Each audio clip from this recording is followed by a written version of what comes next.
la planète Terre. Elle est aujourd'hui le royaume des mammifères. Une grande famille qui comprend plus de 5000 espèces différentes. L'une d'elles se distingue par un cerveau particulièrement développé, celle des humains, la nôtre. Son emprise sur la planète est évidente.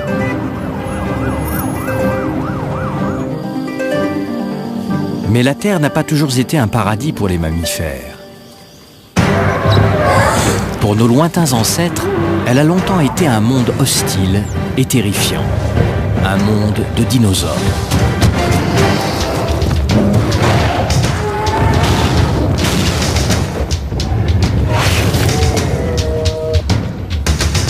C'est une catastrophe planétaire qui leur a donné leur chance.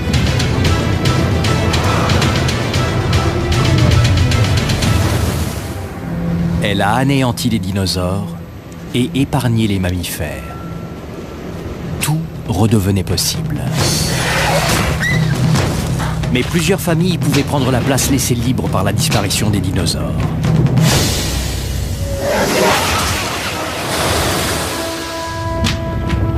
Les soubresauts de la planète ont rythmé leurs affrontements, les contraignant sans cesse à s'adapter ou à disparaître.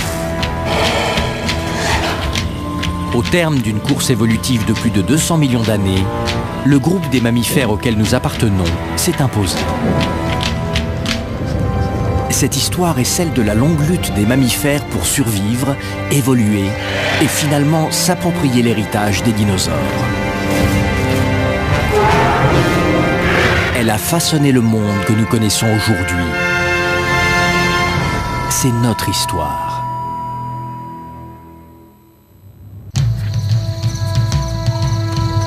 Mammifères et dinosaures apparaissent sur Terre pratiquement en même temps, il y a 220 millions d'années.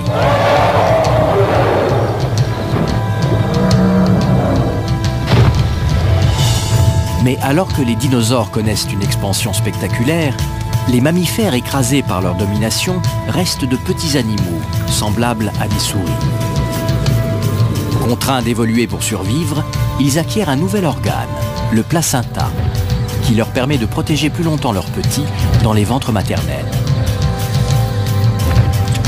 Après 150 millions d'années d'existence, ils semblent condamnés à occuper une place de petite proie dans cet écosystème de géants. Un événement exceptionnel vient soudain redistribuer les cartes. L'impact d'une gigantesque météorite déclenche une série de cataclysmes qui entraînent l'extinction soudaine des dinosaures.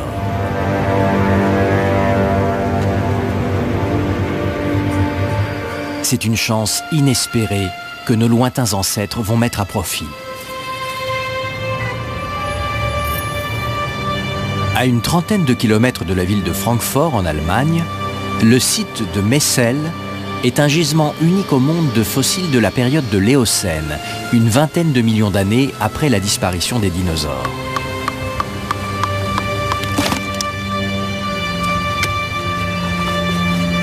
Messel nous montre à quel point les mammifères ont profité de la disparition des dinosaures. Leur essor est spectaculaire.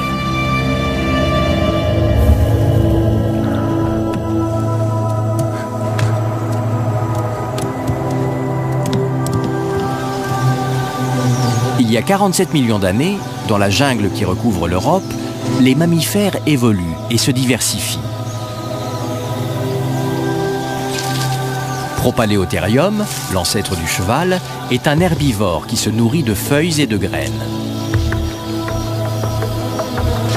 L'étrange Lepticidium pourchasse les insectes et d'autres petites proies. Europolémur vient d'apparaître. C'est un lémurien de près d'1 mètre de long. Un des premiers primates, la grande famille de mammifères qui comprend les singes et les hominidés. Près de 40 espèces distinctes de mammifères ont été retrouvées à Messel. Mais certains signes montrent aussi que le long combat de nos lointains ancêtres est loin d'être terminé.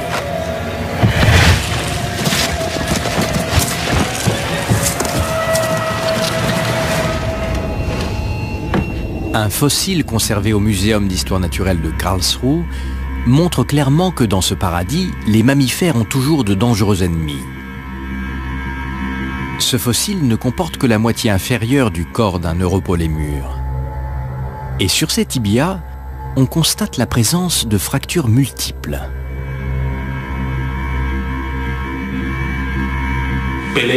Nous avons ici en quelque sorte la preuve d'un crime qui a été commis sur les bords du lac de Messel. À première vue, on ne distingue rien de particulier. Mais regardez soigneusement ce fossile ici et là. On voit deux fractures qui ne se sont pas produites par hasard. Regardez comme ces traces sont parallèles.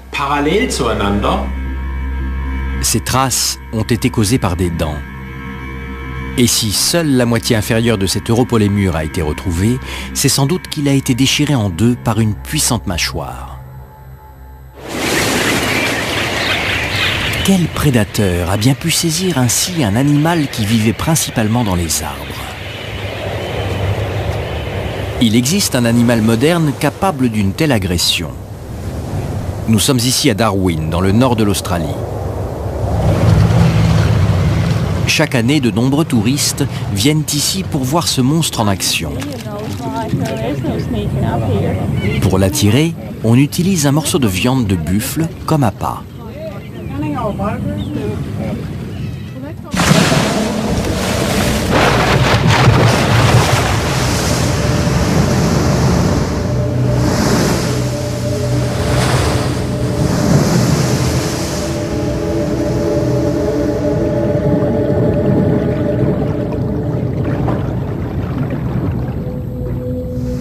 Le crocodile de mer est une des plus grandes espèces de crocodiles du monde.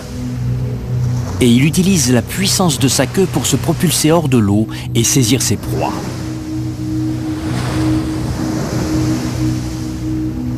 Les crocodiles d'aujourd'hui sont les descendants d'une très grande famille qui s'est séparée des reptiles il y a environ 200 millions d'années, peu de temps après l'apparition des dinosaures et des mammifères.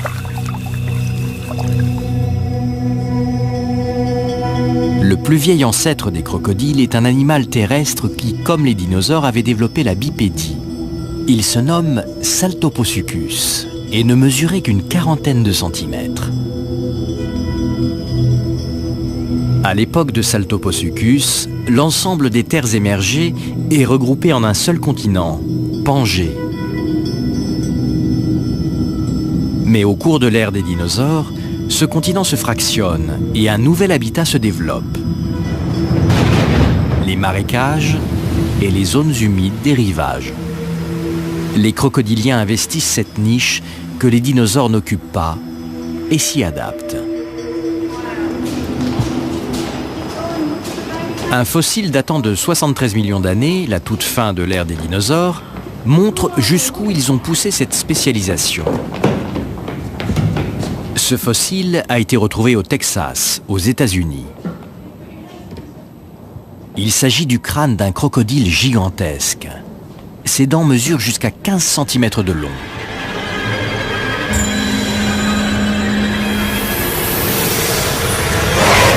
Il a été nommé Deinosuchus. Et c'est un des plus grands crocodiles à avoir foulé notre terre.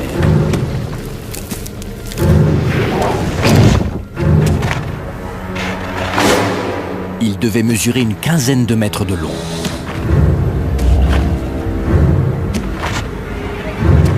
Le docteur Christopher Brochu de l'Université d'Iowa étudie l'évolution des crocodiliens et il est persuadé que sur son terrain, un Deinosuchus était parfaitement capable de s'attaquer à des dinosaures.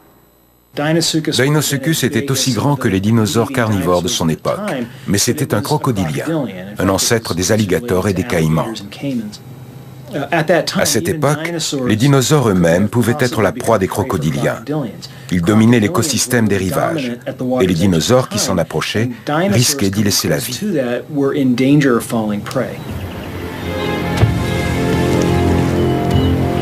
Il y a 73 millions d'années, lors de la phase ultime de l'ère des dinosaures. Ce Critosaurus est poursuivi par un tyrannosaure de 13 mètres de long.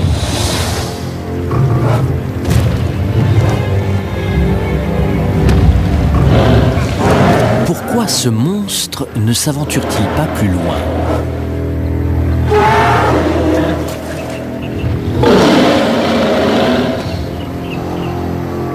Parce que le territoire où s'est réfugié le Cryptosaurus est celui du maître des rivages. Et même un tyrannosaure sait qu'il est dangereux de lui disputer une proie.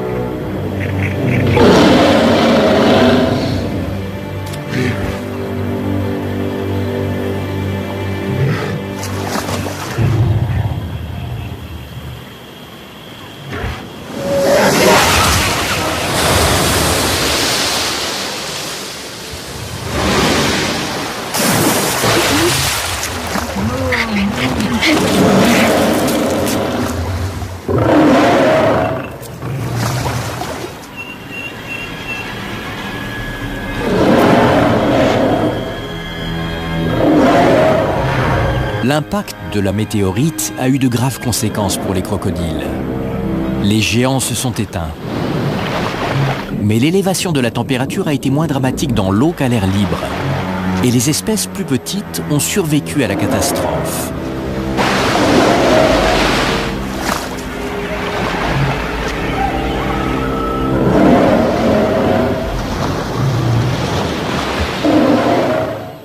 « 20 millions d'années plus tard, à l'époque de Messel, les crocodiliens se sont de nouveau développés et ont reconquis leur royaume semi-aquatique.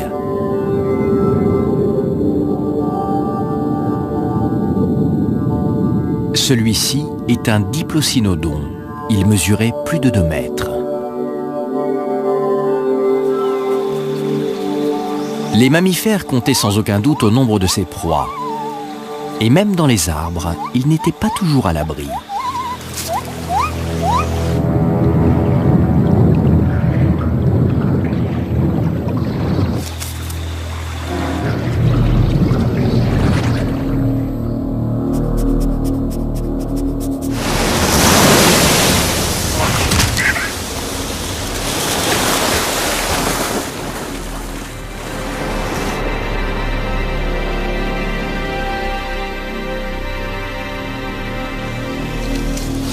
Mais à Messel, les crocodiliens n'étaient sans doute pas les plus dangereux concurrents des mammifères.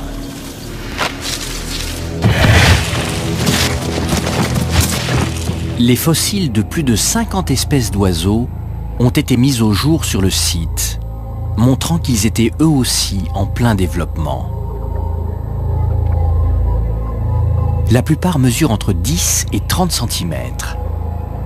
Mais l'un d'entre eux nous oblige à reconsidérer l'idée que nous nous faisons des oiseaux.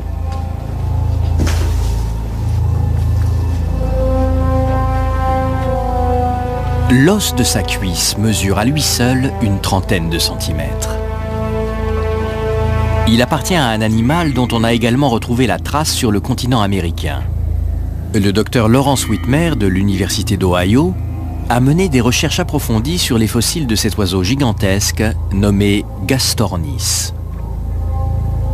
Ses pattes longues et massives portent chacune 3 griffes acérées.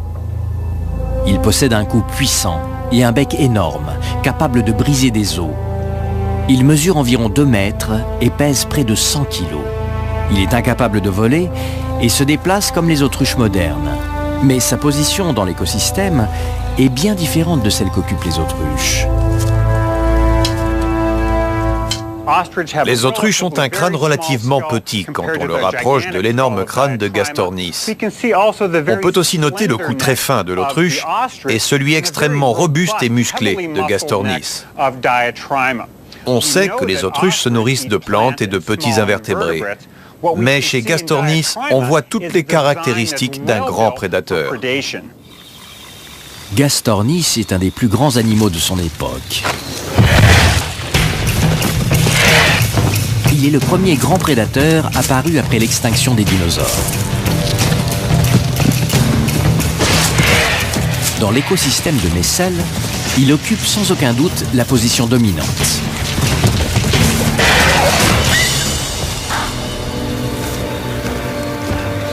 Comment un oiseau a-t-il pu s'installer à la place des grands dinosaures prédateurs? Peut-être parce qu'il est leur descendant le plus direct.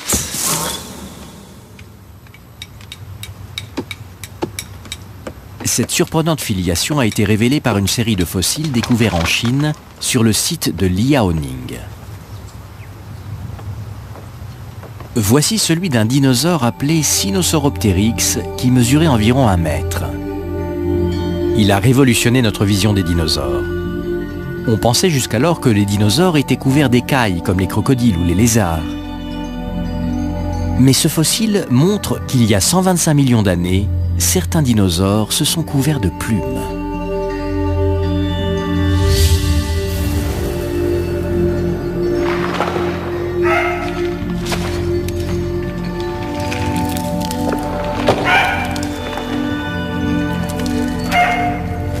De nombreux autres fossiles de dinosaures à plumes ont été découverts à Liaoning.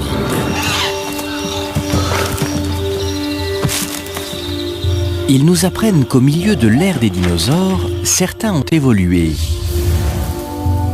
remplaçant leur mâchoire par un bec et leurs membres antérieurs par des ailes. Et la grande famille des oiseaux a pris son envol.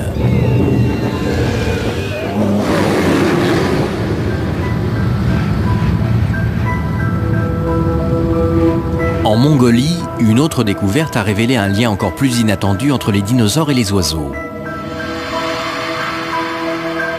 Ce petit dinosaure d'environ 1,50 m vivait à la fin du Crétacé, juste avant la grande extinction. Sa famille a été nommée Oviraptor à cause de cet autre fossile. Oviraptor vient du latin et signifie voleur d'œufs. Et il semble en effet avoir trouvé la mort alors qu'il s'enfuyait en portant son larcin, une dizaine d'œufs.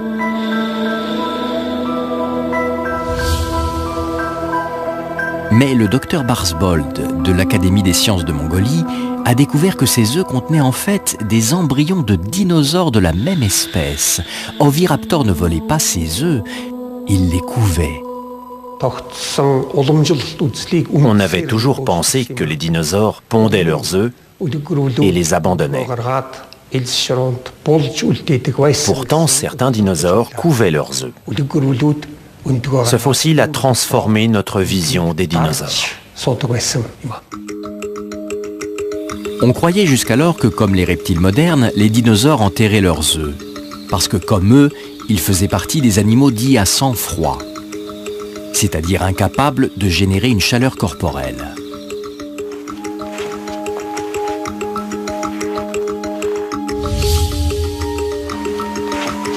Oviraptor nous montre que certains avaient développé un nouveau métabolisme qui leur permettait de couver leurs œufs. Une évolution qui allait devenir une caractéristique des oiseaux. Cette acquisition est peut-être aussi la clé d'un grand mystère. Pourquoi les oiseaux ont-ils survécu, aux côtés des mammifères, à la catastrophe qui a anéanti leurs ancêtres dinosaures? On ne sait toujours pas vraiment ce qui a permis aux oiseaux de survivre alors que leurs ancêtres dinosaures disparaissaient. Mais le fait de couver les œufs et de prendre soin des petits a certainement joué un rôle.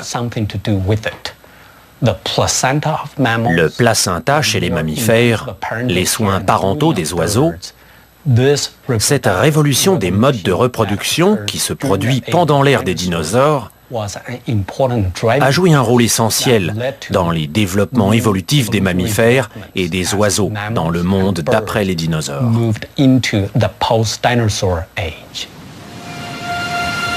En couvant leurs œufs, les oiseaux les protégeaient mieux des bouleversements environnementaux. Leurs plumes et leurs ailes leur permettaient de conquérir le ciel. Mais après la catastrophe, certains ont abandonné le vol pour réinvestir les continents. Et 20 millions d'années plus tard, Gastornis revendiquait de manière spectaculaire sa position d'héritier de la lignée des dinosaures.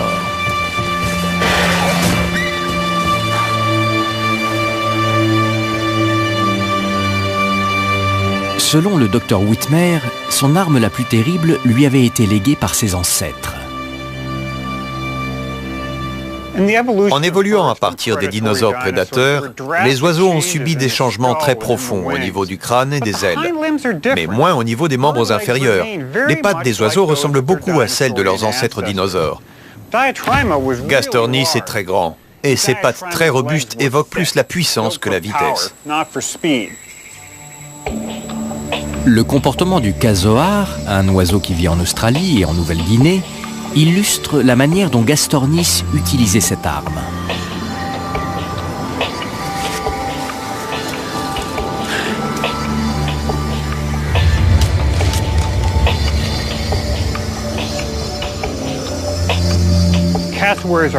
Les casoars sont de grands oiseaux terrestres dont on sait qu'ils peuvent délivrer de puissants coups de patte. Il y a des cas de personnes qui ont été blessées, voire tuées par ces coups. Mais Gastornis est 2 à 3 fois plus grand qu'un casoar. Ses pattes ont des os massifs et des muscles développés. Le coup de patte de Gastornis devait être 10 fois plus destructeur que celui d'un casoar.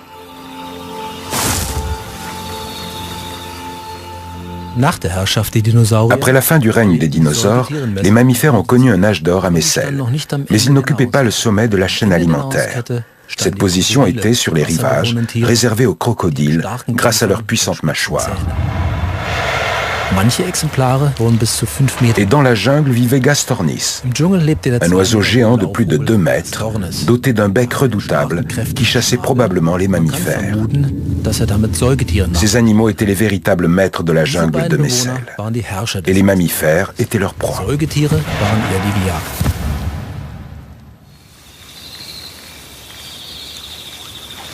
Il y a 47 millions d'années, Gastornis, héritier direct des dinosaures, règne sur la jungle européenne. Les mammifères s'y développent et se diversifient sans pour autant parvenir à échapper à leur position de proie.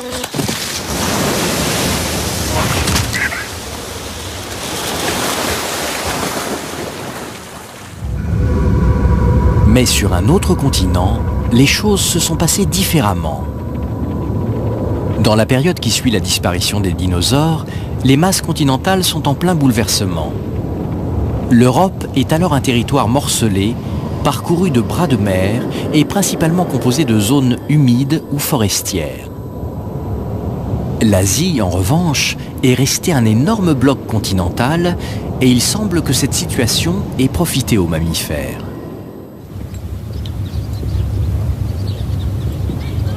La province du Henan en Chine, sur la rive sud du fleuve Jaune. Le docteur Yuan King Wang effectue ici des fouilles dans une strate datant d'il y a 52 millions d'années, 15 millions d'années après la disparition des dinosaures. Et il a découvert sur ce site une mâchoire de mammifère de près de 50 cm de long.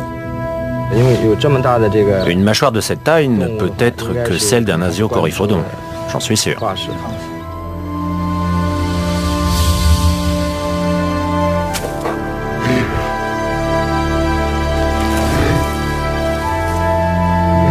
Asiocoryphodon est un herbivore, mais à son époque, il est certainement le plus grand mammifère du monde. Il démontre que 15 millions d'années après la disparition des dinosaures, les mammifères d'Asie connaissent une évolution bien plus dynamique et diversifiée qu'en Europe.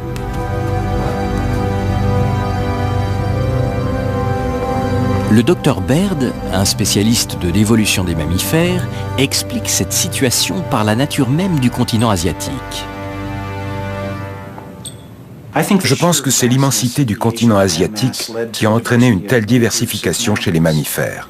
Jadis comme aujourd'hui, l'Asie comprenait des zones de désert, de jungle, de prairies. Et les mammifères se sont développés en différents groupes et sous des formes diverses pour s'adapter à ces environnements variés. L'extinction des dinosaures a libéré une quantité de niches écologiques différentes sur le continent asiatique. Et les prédateurs qui vont s'imposer en Europe sont sans doute déjà trop spécialisés pour pouvoir s'adapter à cette diversité. Les corps des crocodiliens s'étaient déjà adaptés à l'écosystème des rivages. La forme unique de leur crâne et leur posture particulière découlent de leur adaptation à ce mode de vie semi-aquatique. Il est vraiment difficile pour des animaux déjà spécialisés de reconfigurer leur corps pour s'adapter à une nouvelle niche écologique.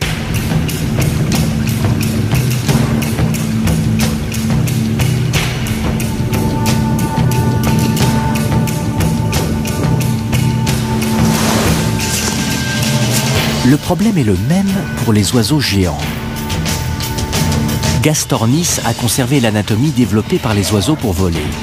Il a donc abandonné certaines caractéristiques de ses ancêtres prédateurs terrestres. Les oiseaux, en investissant les airs, se sont engagés dans une voie évolutive spécialisée. Le vol nécessite une série de changements structurels. Et ayant acquis cette spécialisation, les oiseaux étaient soumis à de plus fortes contraintes évolutives que les mammifères. Il était plus difficile pour eux de réinvestir le royaume terrestre. Par contre, les mammifères, au moment de la disparition des dinosaures, se caractérisent essentiellement par leur absence de spécialisation. Leur structure, proche de la souris, est très simple et élémentaire. Elle comprend des dents, une queue, 4 pattes terminées par des doigts. C'est une forme primitive, non spécialisée, qui a la possibilité d'évoluer dans de nombreuses directions. Cette anatomie primitive leur permet alors d'accomplir une autre révolution. Peu de temps après l'extinction des dinosaures, des groupes de mammifères carnivores sont apparus et ont commencé à se diversifier. Ils avaient acquis des dents tranchantes et des pattes armées de griffes. Ces mammifères, qui se développaient à partir d'une forme généraliste, possédaient un réel avantage sur Gastornis qui descendait des oiseaux, déjà spécialisés pour le vol.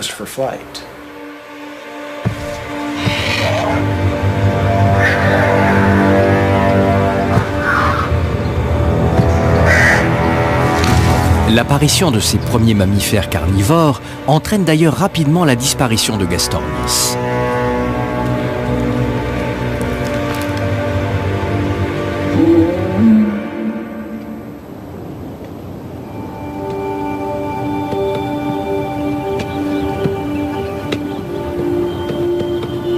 Les fouilles réalisées en Chine par Yuan Qingwang montrent qu'il y a 35 millions d'années, les mammifères occupent toutes les niches continentales.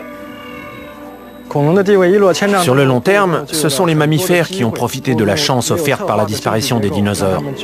Leur forme non spécialisée leur ouvrait de nombreux chemins évolutifs. Et c'est ainsi que nous, les mammifères, avons pu revendiquer le trône des dinosaures. «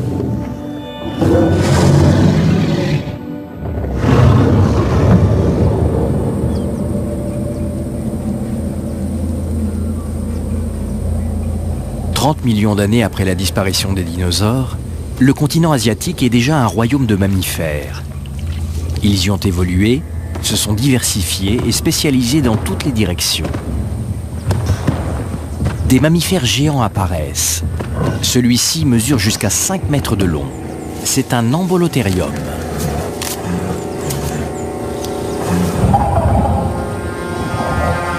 Les mammifères ont remplacé les dinosaures au sommet de l'écosystème. Et c'est entre leurs différentes espèces que se joue désormais la lutte pour la survie.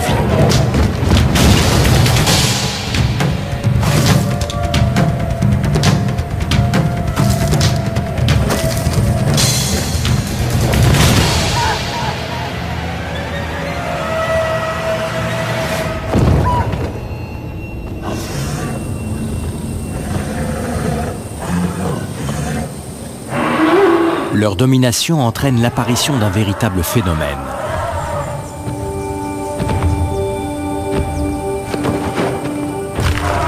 Un Drycotherium, le plus grand mammifère terrestre ayant jamais existé.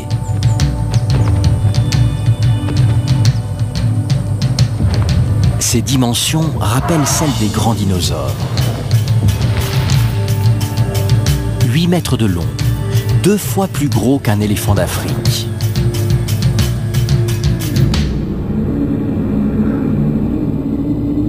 En Asie, le temps des mammifères est venu et ils vont maintenant étendre leur domination à l'ensemble des continents.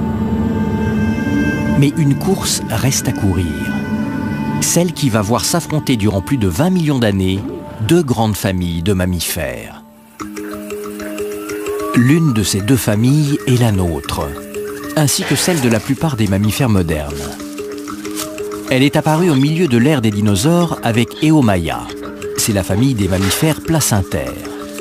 Les mères de cette famille conservent leurs petits dans leur ventre jusqu'à un stade de développement avancé grâce au placenta. L'autre grande famille de mammifères est pour nous associée à l'Australie.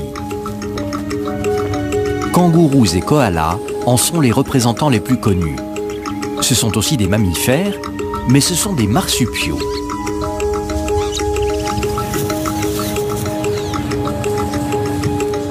Les marsupiaux ont un placenta beaucoup moins développé. Après une courte gestation, ils donnent naissance à des individus immatures qui vont poursuivre leur croissance dans une poche externe accrochée à une mamelle de la mère.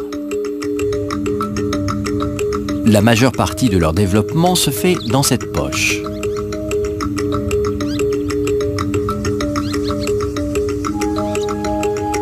La famille des marsupiaux est apparue à peu près en même temps que celle des placentaires. 20 millions d'années après la disparition des dinosaures, ils étaient présents aux côtés des placentaires dans la jungle européenne. Celui-ci a été nommé Peradectes. Il ne mesure qu'une dizaine de centimètres, comme ses ancêtres à l'époque des dinosaures. Et c'est le cas de tous les marsupiaux de Messel, ce qui ne peut signifier qu'une seule chose. Il y a 47 millions d'années, des marsupiaux vivaient à Messel. Ils étaient sans doute peu nombreux et étaient presque uniquement des opossums. Ils étaient en compétition avec les placentaires pour les mêmes habitats et les placentaires se sont imposés. À Messel en tout cas, ils sont clairement les vainqueurs. Sur les 40 espèces de mammifères découvertes à Messel, 2 seulement sont des marsupiaux. La sélection naturelle y a clairement favorisé le groupe des placentaires. En fait, au moment de l'extinction des dinosaures, les marsupiaux sont présents sur tous les continents. Mais leur famille s'éteint rapidement en Europe, puis en Asie, en Amérique du Nord et en Afrique. De là est née l'idée que chaque fois que placentaires et marsupiaux ont cohabité, les placentaires se sont facilement imposés parce qu'ils représentent une forme supérieure de l'évolution des mammifères. Les paléontologues expliquaient l'essor des marsupiaux en Australie par une victoire par forfait due à l'arrivée tardive des placentaires sur ce continent isolé. Mais un fossile est venu contredire cette théorie.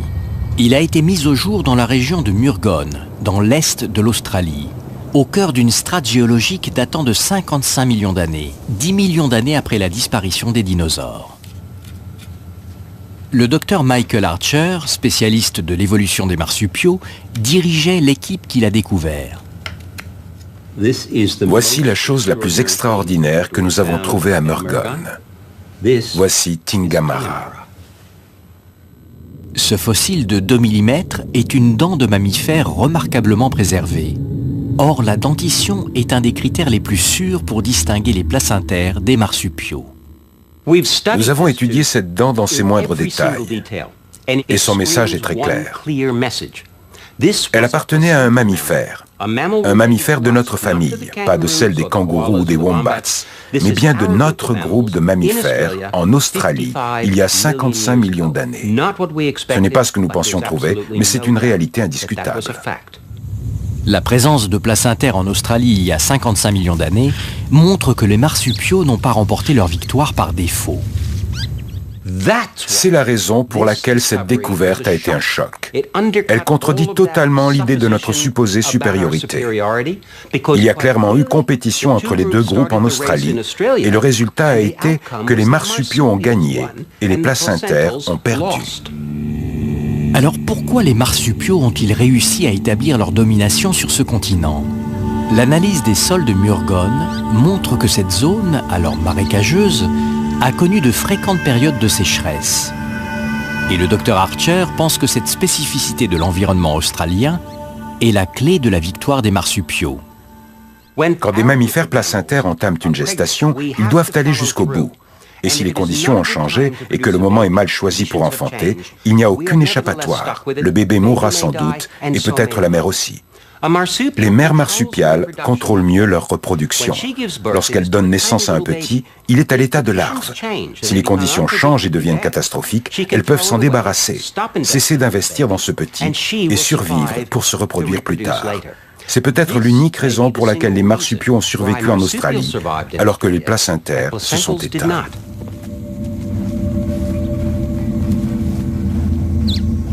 L'histoire de l'Australie montrent que les placentaires n'avaient pas nécessairement l'avantage dans tous les environnements.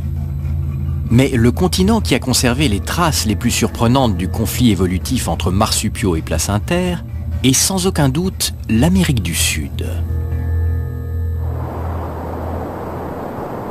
Sur le site de Tiupampa en Bolivie, le docteur Ricardo Céspedes mène des recherches sur une strate géologique datant de 64,5 millions d'années, 1 million d'années à peine après l'impact de la météorite. Les intempéries ont fait affleurer ici de nombreux fossiles de petits mammifères. Marsupiaux et placentaires y sont représentés dans des proportions équivalentes, mais l'étude de ces fossiles a montré qu'un équilibre très particulier s'est établi ici dès la disparition des dinosaures.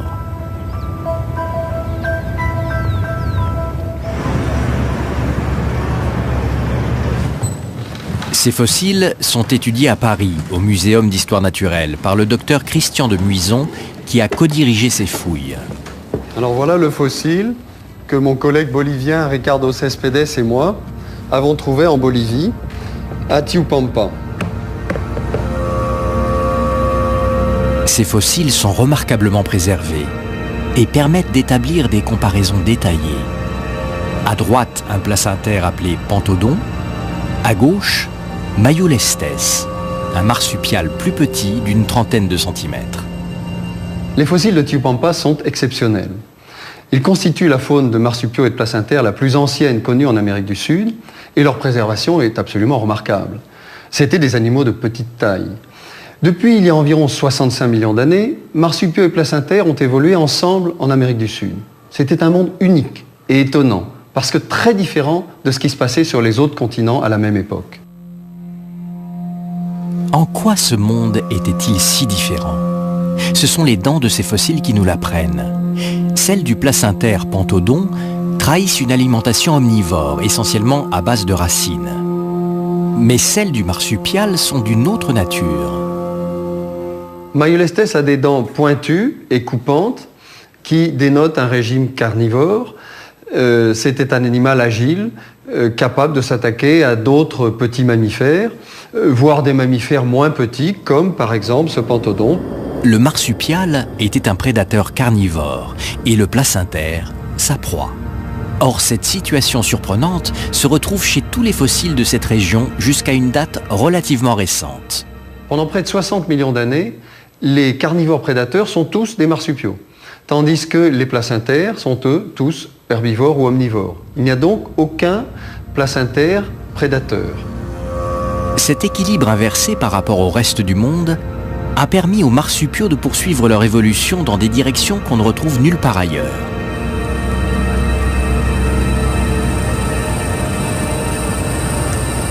Il y a 3 millions d'années, sur le continent sud-américain, les mammifères placentaires évoluent sous la domination des marsupiaux. Cet étrange animal est un ancêtre du tatou appelé Doedicurus. Pourquoi a-t-il développé de telles défenses? Pour survivre dans ce monde dominé par un redoutable marsupial nommé Thylacosmilus. La famille des marsupiaux a donné naissance à ce grand prédateur carnivore qui règne sans partage sur l'écosystème sud-américain.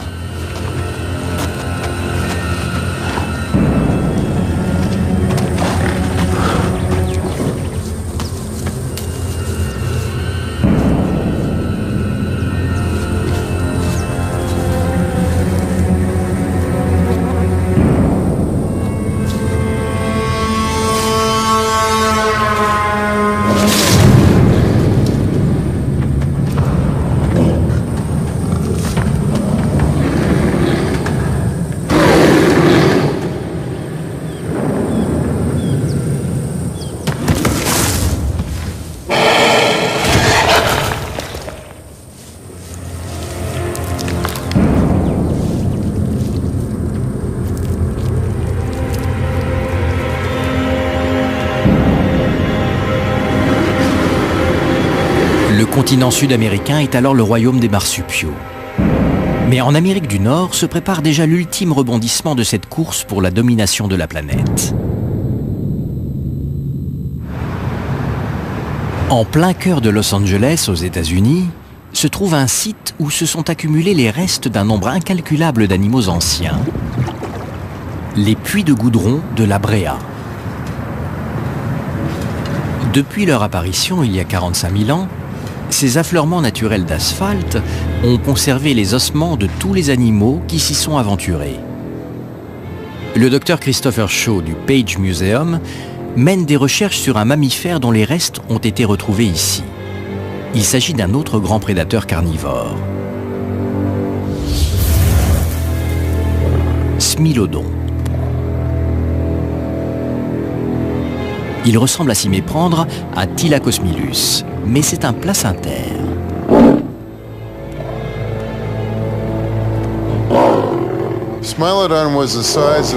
Smilodon avait la taille d'un lion d'aujourd'hui. Il avait des canines en forme de sabre, très semblables à celles de Thylacosmilus. Les antérieurs puissants et le corps musculeux de Smilodon lui permettaient de plaquer ses proies au sol pour planter ses crocs dans leur ventre.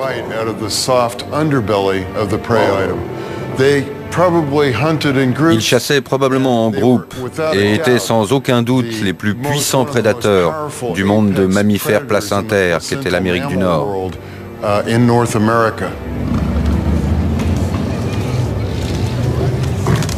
Alors que Thylacosmilus le marsupial règne sur l'Amérique du Sud, son jumeau placentaire domine l'écosystème nord-américain.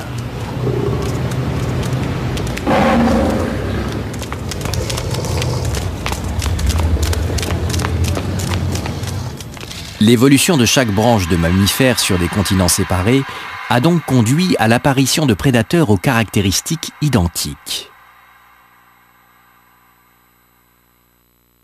Placentaires et marsupiaux sont apparus au même moment, il y a 125 millions d'années. Les mouvements tectoniques de la planète et la sélection naturelle ont ensuite fait de l'Australie et de l'Amérique du Sud le royaume des marsupiaux, tandis que les placentaires s'épanouissaient dans l'hémisphère nord. Et cette situation a engendré l'apparition de toute une série d'espèces pratiquement jumelles. Il existe une version marsupiale de la taupe, une version marsupiale du chat. Cet écureuil volant de Sibérie est un placentaire. Et ce sugar glider est australien, et c'est un marsupial. Smilodon et Thylacosmilus ne sont qu'un des exemples de cette évolution parallèle. Mais ces deux-là se sont sans doute rencontrés. Il y a 2,7 millions d'années, les blocs continentaux sud et nord américains entrent en contact. Et à partir de ce moment, on trouve dans les strates géologiques du Brésil des fossiles de Smilodon. Nous n'en avons pas la preuve par les fossiles, mais il semble certain que Thylacosmilus et Smilodon se sont croisés. Au-delà de leurs dents de sabre, ces animaux étaient très semblables. Ils devaient occuper la même position dans l'écosystème, celle du prédateur au sommet de la pyramide alimentaire. Et ils se sont sûrement retrouvés face à face en Amérique du Sud. Le grand prédateur placentaire est entré en Amérique du Sud, où il a rencontré son homologue marsupial.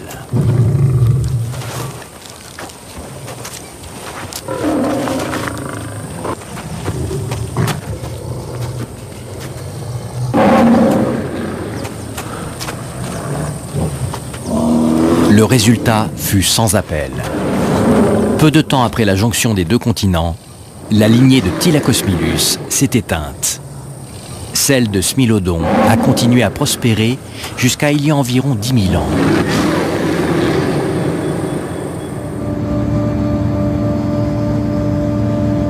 Le docteur Whitmer s'est penché sur les raisons de cette victoire des tigres à dents de sabre placentaires. Il a utilisé un scanner pour mesurer le volume des boîtes crâniennes des deux prédateurs.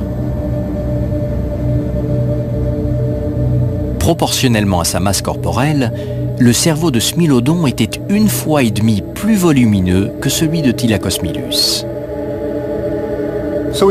Il y a vraiment beaucoup de points communs entre Thylacosmilus et Smilodon. C'est un cas spectaculaire d'évolution convergente.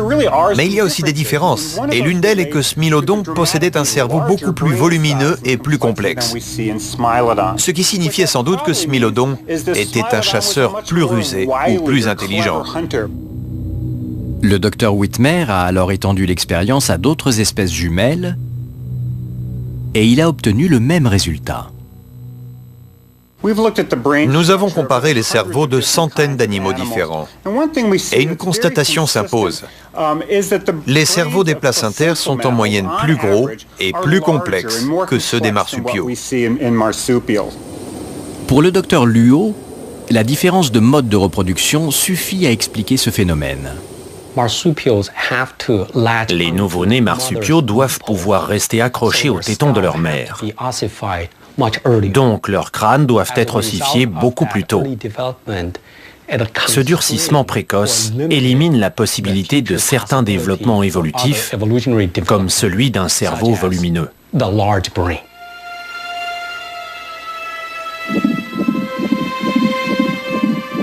Les placentaires, en revanche, ne sont pas soumis à cette contrainte. Les crânes des petits se développent librement pendant leur long séjour dans les ventres maternels. Sans une longue période de gestation, aucun mammifère ne peut développer un cerveau vraiment volumineux. Et les marsupiaux ont une période de gestation très courte.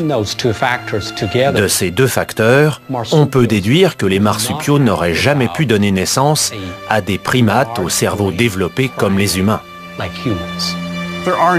Il n'y a pas chez les marsupiaux de baleines ou de chauves-souris.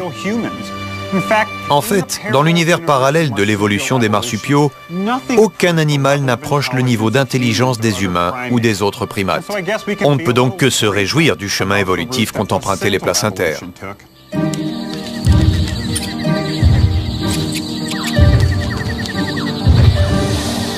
Le mode de reproduction placentaire était une condition indispensable pour l'apparition d'un cerveau volumineux et il a été acquis par nos lointains ancêtres mammifères sous la pression écrasante des dinosaures.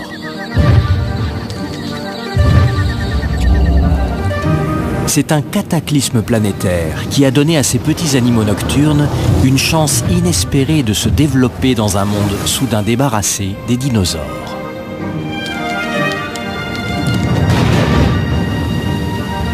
Au terme d'une course évolutive de 220 millions d'années, les mammifères placentaires se sont finalement imposés au sommet de l'écosystème de la Terre, en grande partie grâce au développement de leur cerveau.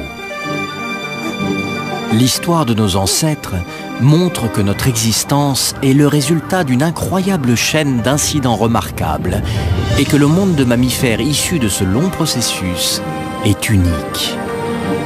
Ne l'oublions pas.